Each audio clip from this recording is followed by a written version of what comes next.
رمضان الذي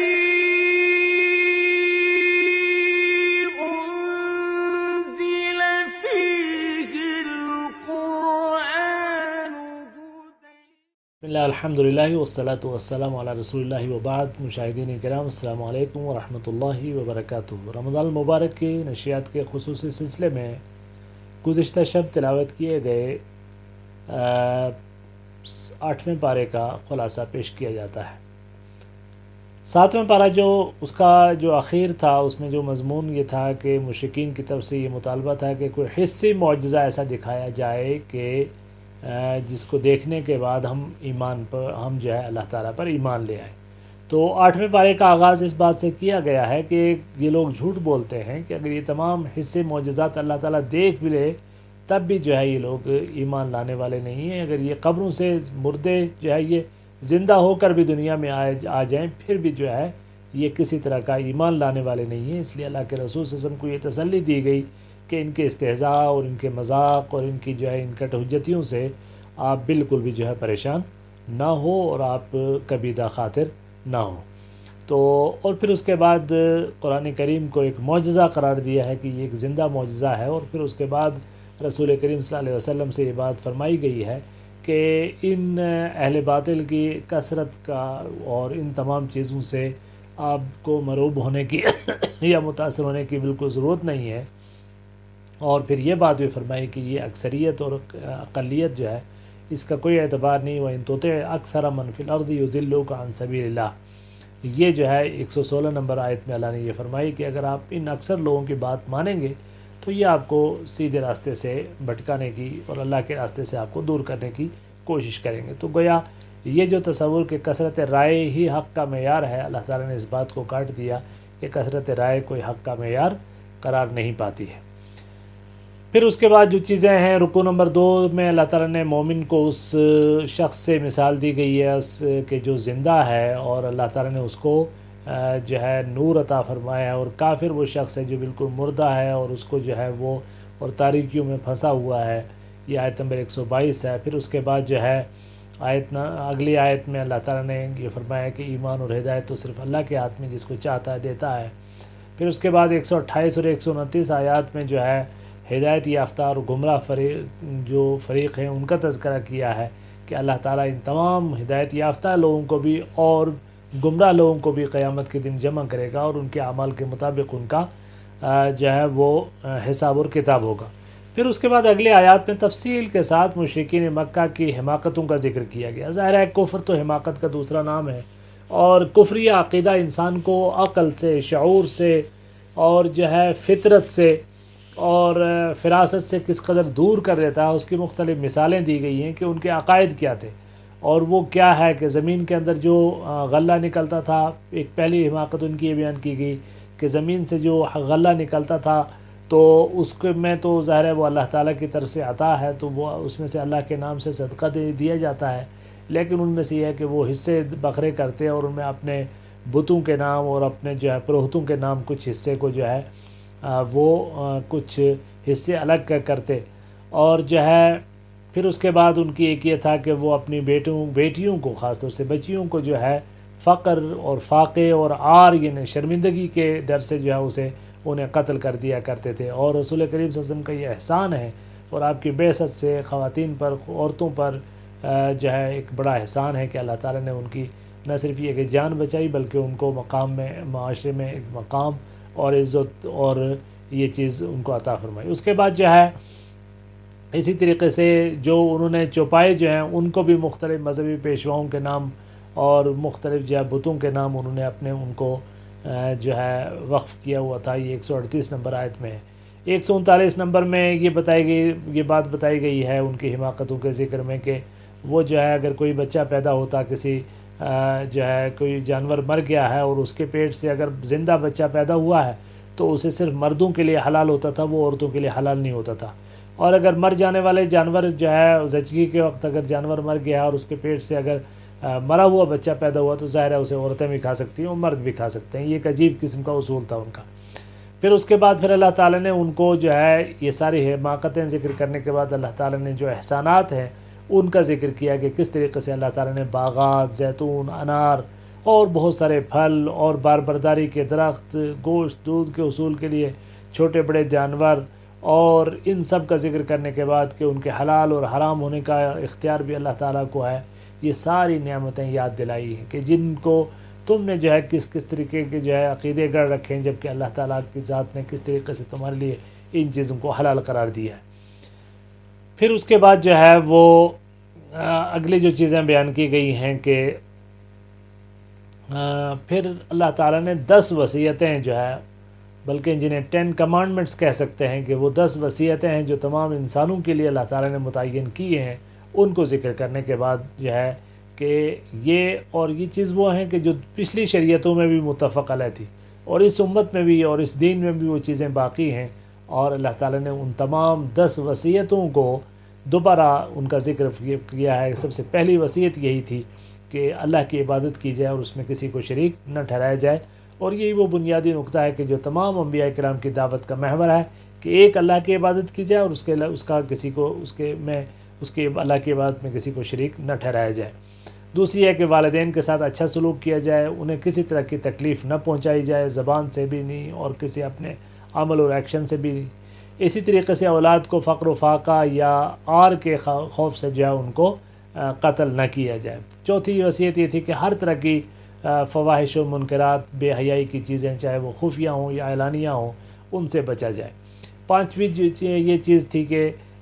کسی بھی انسان کا ناحق قتل کرنا جو ہے وہ یہ بدترین گناہ اور حرام ہے۔ چھٹی وصیت یہ تھی کہ یتیم کے مال میں کسی طرح کا کوئی ناجائز تصرف نہ کیا جائے اور اس کو مال کو ہڑپ نہ کیا جائے۔ ساتویں یہ تھی کہ ناپ تول پورا کیا جائے اور اس میں کوئی کمی اور بےایمانی نہ کی جائے۔ آٹھویں وصیت یہ ہے کہ سارے انسانوں کے درمیان عدل ملحوظ رکھا جائے،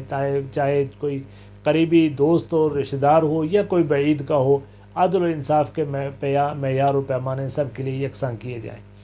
اور 9 نمبر جو وصیت یہ تھی کہ اللہ تعالیٰ کے جو عہد ہیں ان کو پورا کیا جائے۔ ظاہر اللہ کے لیے، اللہ کے ساتھ انسانوں کا سب سے بڑا عہد یہی ہے کہ وہ اللہ کو اپنا معبود مانیں گے اور اس میں اس کی عبادت میں کسی کو شریک نہیں ٹھہرائیں گے۔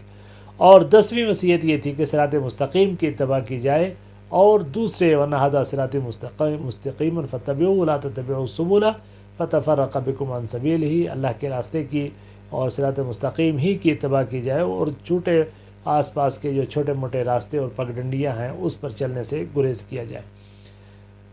تو یہ وصیتیں اللہ تعالیٰ نے بیان کرنے کے بعد جو ہے رسول کریم صلی اللہ علیہ وسلم کو یہ حکم دیا کہ آپ اعلانیہ جو ہے یہ اللہ تعالیٰ کی طرف سے جو چیزیں بتائی گئی ہیں دین حق ہے، اور یہی وہ دین ہے کہ جو حضرت ابو الانبیاء حضرت ابراہیم علیہ السلام کا دین تھا، اور اس کو بیان کیا گیا ہے کہ میری نماز، عبادت اور قل ان صلاتی و نسکی و محیای و مماتی للہ رب العالمین، تو یہ سارے کے سارے اللہ کے رسول صلی اللہ علیہ وسلم کے ذریعے یہ آخری بات کہلوائی گئی ہے۔ تو اسی طریقے سے اس صورت کا اختتام اس مضمون پر بھی ہوا ہے کہ دنیا میں جو کچھ بھی ہے وہ صرف ابتلاء و آزمائش کی طرف ہے، تاکہ ابتلاء اور آزمائش کے طور پر تاکہ اللہ تعالیٰ جو ہے اس کے ذریعے مومن اور غیر مومن کے درمیان فرق کرتا ہے۔ 8ویں پارے میں جو سورہ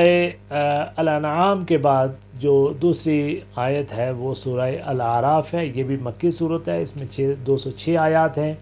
اور اس میں بھی عقائد ہی کے موضوع کو سب زیادہ جو ہے تفصیل کے ساتھ بیان کیا گیا ہے۔ قرآن کریم کے ایک دائمی معجزے کا ذکر کیا گیا ہے، اس کو ایک انعام کے طور پر ذکر کیا گیا ہے۔ پھر اس کے بعد جو ہے انسانوں پر یہ انعام کا بھی ذکر کیا ہے کہ تمام بنی نوع انسان کو اللہ تعالیٰ نے جو ہے ایک باپ سے، یعنی حضرت آدم علیہ السلام سے پیدا کیا، کہ جن میں روح پھونکی اللہ تعالیٰ نے اپنے ہاتھ سے جن کو پیدا کیا، اور جو ہے فرشتوں کو ان کے سجدہ کرنے کا بھی حکم دیا گیا، اور پھر شیطان نے جب اس سجدے سے انکار کیا تو اس سارے واقعے کا ذکر کر کے انسانوں کو شیطان کے مکر و فریب سے بچنے کی جو ہے وہ تلقین کی ہے کہ وہ ایک ایسا دشمن ہے کہ جو ہر راستے پر کھڑا اور ہمارے راستے کو کھوٹے کرنے کی تدبیریں کرتا ہے، اور یہ حق اور باطل اور جو ہے خیر و شر کا یہ وہ کشمکش اور یہ وہ مقابلہ ہے کہ جو قیامت تک جو ہے باقی رہے گا۔ اور اس کے بعد سورہ الاعراف کی جو ایک اور اہم خصوصیت ہے کہ یہاں 4 مقام پر اللہ تعالیٰ نے بہت پیار کے ساتھ بنو آدم کو یا بنی آدم کہہ کے مخاطب کیا۔ ظاہر ہے چونکہ جب ابتدائے تخلیق یا ابتدائے آفرینش کا ذکر کیا گیا ہے، اور اسی پہلے ہی مرحلے میں شیطان کی طرف سے جس دشمنی اور حسد کا انسان کو سامنا کرنا پڑا اس کا ذکر کیا، تو پھر اب وہ انسان کے جو شیطان کی ترغیبات کا شکار ہو کر اللہ تعالیٰ کے راستے سے بھٹک جاتا ہے، تو پھر اس کو اس اصل مرکز کی طرف واپس لانے کے لیے اللہ تعالیٰ نے بہت پیار کے ساتھ 4 بار اسے یا بنی آدم کہہ کے مخاطب کیا، اور اپنی نعمتیں ظاہر جو ہے وہ بیان کی۔ سب سے پہلی نعمت یہی تھی کہ اے بنی آدم، ہم نے تمہارے لیے ایک لباس اتارا ہے کہ جو تمہارے ستر کو بھی چھپاتا ہے، تمہارے لیے زینت کا بھی باعث ہے، اور تقوی کا لباس سب سے بہتر ہے۔ تو گویا انسانوں پر یہ بھی ایک بہت بڑا احسان اللہ تعالیٰ کا کہ اس نے انسانوں کو لباس عطا کیا ہے، اور شرمندگی اور ایک طرح سے حیا ان کو عطا کیا۔ پھر اس کے بعد جو ہے اللہ تعالیٰ نے بنی آدم کو دوسری جو ندا دی ہے اس میں یہ ہے کہ تم شیطان کے بہکاوے میں کبھی نہ آنا، چونکہ یہی وہ ہے کہ جس نے تمہارے جو ہے ماں باپ کو جنت سے نکالا اور ان کے لباس اتروا دیے۔ تیسری ندا میں اللہ تعالیٰ نے فرمایا کہ اے بنی آدم جو ہے زینت کا جو ہے وہ لباس اختیار کرو، اور نماز کے لیے زینت اختیار، خذوا زینتکم عند کل مسجد وکلوا واشربوا ولا تسرفوا۔ تو اللہ تعالیٰ اسراف کرنے والوں کو پسند نہیں کرتا، کھاؤ پیو اور اسراف نہ کرو۔ اور چوتھی ندا میں جو 11ویں رکوع میں آیت نمبر 35 میں، اس میں اللہ نے فرمایا کہ اے بنی آدم کہ جب بھی تمہارے پاس جو ہے تمہارے پاس اللہ تعالیٰ کی طرف سے رسول آئیں جو تم کو میری آیات سنائیں، تقوی اختیار کا جو ہے تقوی اختیار کریں اور اپنی اصلاح کریں، اس کے نتیجے میں جو لوگ تقوی اختیار کریں اور اپنی اصلاح کریں تو اللہ تعالیٰ ان کو ہر طرح کے خوف اور حزن سے نجات دے گا۔ تو یہ جو ہے شیطان کے وساوس اور اس سے مکاریوں سے بچنے کے لیے بنو آدم کو جو ہے اللہ تعالیٰ نے انتہائی محبت کے ساتھ ان کا ذکر کرنے کے بعد اس کیفیت کا ذکر کیا، اور خاص طور سے لباس کو اس میں بیان کیا گیا ہے کہ انسان کا یہ لباس ہی ہے کہ جو اس کو جو ہے اس کے وقار کا تحفظ کرتا ہے، اور اگر اس لباس میں انسان جو ہے اس سے اگر عاری ہو جائے تو پھر نہ صرف یہ کہ اس کا اخلاق ختم ہوتا ہے بلکہ اس کی معاشرت بھی تتر بتر ہو جاتی ہے۔ اور اسی سیاق میں اللہ تعالیٰ نے جو ہے آگے ذکر کیا ہے کہ مشرکین جو ہے اس فطرت سے ہٹ کر جو ہے وہ کعبۃ اللہ کا ننگے ہو کر طواف کیا کرتے تھے، اور یہ ننگا پن جو ہے وہ کہا کرتے تھے کہ ہمارے آباء و اجداد بھی ایسا کرتے تھے، حالانکہ اللہ تعالیٰ نے فرمایا کہ اللہ تعالیٰ تو بے حیائی کے کاموں کا حکم نہیں دیتا، اور تمہارے آباء و اجداد جو ہے ایسا نہیں کہہ سکتے۔ اور اس کے بعد اس کو جو ہے ان کا ایک جھوٹ اور افترا بازی قرار دی گئی، ٹھیک ہے۔ تو اس 8ویں پارہ کے جو 11ویں اور 12ویں رکوع میں ان 2 گروہوں کا ذکر کیا گیا ہے کہ ایک گروہ وہ ہے کہ جو کفر اور عناد اور یعنی عقیدہ و عمل میں جو ایک دوسرے کے بالکل متضاد جو طبقے ہیں، ایک طرف وہ طبقہ ہے کہ جو کفر اور عناد اور سرکشی میں آخری حدوں کو پار کر چکا ہے اور جن کا انجام جو ہے جہنم ہے، اور دوسری طرف ایک وہ گروہ ہے کہ جو اللہ تعالیٰ کے لیے اطاعت اور اس کے اوپر ایمان اور اس کے انقیاد کی زندگی گزارتا ہے، تو اللہ تعالیٰ ان کو جو ہے جنت عطا فرمائے گا۔ اور پھر یہ جب دونوں اپنے اپنے ٹھکانے پر جب پہنچ جائیں گے، جنتی جنت میں پہنچ جائیں گے، جہنمی جہنم میں پہنچ جائیں گے، پھر ان کے درمیان جو مکالمہ ہے اس کا تذکرہ کیا گیا ہے کہ یہ دونوں گروہ جو دنیا میں ایک دوسرے کے ضد تھے، جب آخرت میں اللہ تعالیٰ ان کو ٹھکانے بھی ایسے عطا فرمائے گا کہ جو ایک دوسرے کے ضد ہوں گے، تو پھر ان کی جو گفتگو ہوگی اس مکالمے کا، ان ڈائلاگ کا اللہ تعالیٰ نے ذکر کیا۔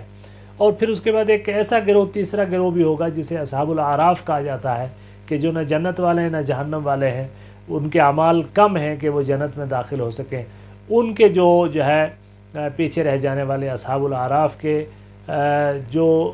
ان کا جو مکالمہ ہے ان کا ذکر کیا ہے، اور پھر اس کے بعد اللہ تعالیٰ پھر ان کو بھی جنت میں داخل کر دے گا۔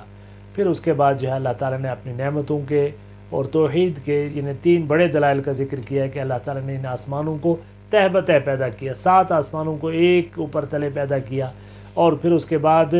اللہ تعالیٰ نے دوسری اپنی جو ہے توحید کے دلائل کے طور پر اپنے عرش اور کرسی کا تذکرہ کیا ہے کہ اس کا عرش جو ہے وہ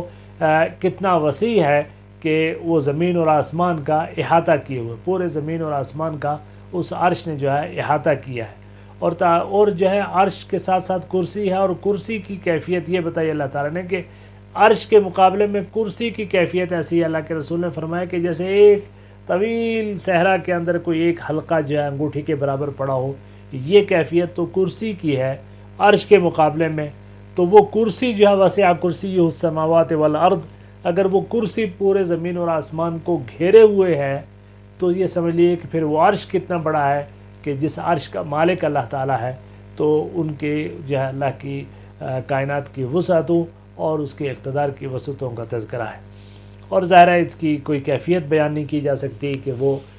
کرسی کیسی ہے، وہ عرش کیسا ہے، لیکن چونکہ یہ حقائق ہیں، یہ وہ مسلمات ہیں کہ جن پر ایمان ہمارا واجب ہے، تو اس اعتبار سے ہم بغیر کیفیت کے اس پر یقین کرتے ہیں، اور اس کا یہ جو ہے جیسا اللہ کے ذات کے لائق ہے ویسے وہ چیزیں ہیں۔ اور تیسری دلیل کے طور پر اللہ تعالیٰ نے جو سورج اور چاند اور تاروں کی جو تخلیق ہے اس کو بیان کیا کہ کس طریقے سے اللہ تعالیٰ نے اپنی مشیت کے تحت جو ہے ان چیزوں کو پیدا کیا ہے، اور یہ اللہ کا غلبہ اس کائنات کے اوپر کس انداز میں کہ یہ ساری چیزیں جو ہے آسمان کے اندر جو ہے وسعتیں، اور ان وسعتوں کے اندر جو مختلف سیارے و ستارے گردش کر رہے ہیں، اور نہ وہ آپس میں ایک دوسرے سے ٹکراتے ہیں، نہ وہ اپنے مدار سے باہر نکلتے ہیں۔